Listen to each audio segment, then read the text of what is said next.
ഞാൻ രാവിലെ എത്ര അടിപൊളി ഉപ്പുമാവ് ഉണ്ടാക്കിയിട്ട് അവനക്ക് വേണ്ട പോലും. ഓൻകോന്റെ ഫിഷ് തന്നെ മതി. ഓൻ രാവിലെ എണീറ്റപ്പോഴേ കണ്ടത് അതായിരുന്നു. ഈ കാണുന്നതൊക്കെ അതിന്റെ സന്തോഷമാണ്. അങ്ങനെ ഉച്ചക്ക് ഓന്റെ മീനും കൂട്ടി ഓൻ ചോറും തിന്ന്. പിന്നെ ഓന്റെ കുറച്ച് കളിയും കഴിഞ്ഞ് നമ്മൾ നോമ്പുറക്കാനെല്ലാം ഉണ്ടാക്കാൻ പോയി. അങ്ങനെ ഷാജ ഷേക്ക് ഉണ്ടാക്കാൻ നോക്കിയപ്പോൾ ബൂസ്റ്റും ഇല്ല.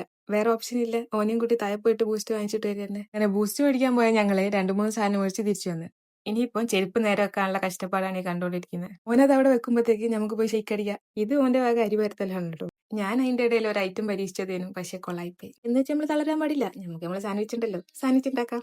അങ്ങനെ ആ ഐറ്റത്തിന്റെ മസാല നമ്മൾ സാൻഡ്വിച്ചിലേക്ക് മാറ്റിയിട്ട് സാൻഡ്വിച്ച് ഉണ്ടാക്കി. പിന്നെ കൊളായെങ്കിലും അതിനകത്ത് സങ്കടം വെച്ചിട്ട് അതിലും കുറച്ച് മസാല വെച്ച് നമ്മൾ 2 കടിയാക്കി. പിന്നെ കുറച്ച് ഫ്രൂട്ട്സും. ഇന്ന് മാങ്ങ ഉള്ളതുകൊണ്ട് തന്നെ ഓൻ നേരത്തെ നോമ്പ് തുറന്നു. അതുകൊണ്ട് തന്നെ എന്റെ നോമ്പുറ വെള്ളത്തിലായി. ഓനക്ക് ഉറക്കം വന്നിട്ട് ഓന്റെ മൂടൊക്കെ മാറി തുടങ്ങി. അപ്പൊ പിന്നെ ഓനെ ഉറക്കി നമുക്ക് അടുത്ത കടി ഉണ്ടാക്കാൻ പോവാം. ഇന്ന് 2ാം കടി നമുക്ക് കോഴിയടയായിരുന്നു. കോഴിയട എന്ന് തന്നെ നമ്മളവിടെ പറയാം. ഇതിന്റെ പേര് കോഴിയട എന്നാണെങ്കിലും നമ്മൾ ബീഫ് വെച്ച് ഉണ്ടാക്കുക.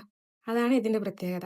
അങ്ങനെ അതും ഉണ്ടാക്കി അബ്ബ വന്ന് അബ്ബന്റെ കൂടെ ഫുഡും കഴിച്ച് നമ്മൾ ആശാനെ ഉറക്കി കിടന്നുറങ്ങി. അപ്പം നാളെ കാണാം. പിന്നെ ഇഷ്ടമായ ഫോളോയിലേക്ക് മറക്കല്ലേട്ടാ. ബൈ.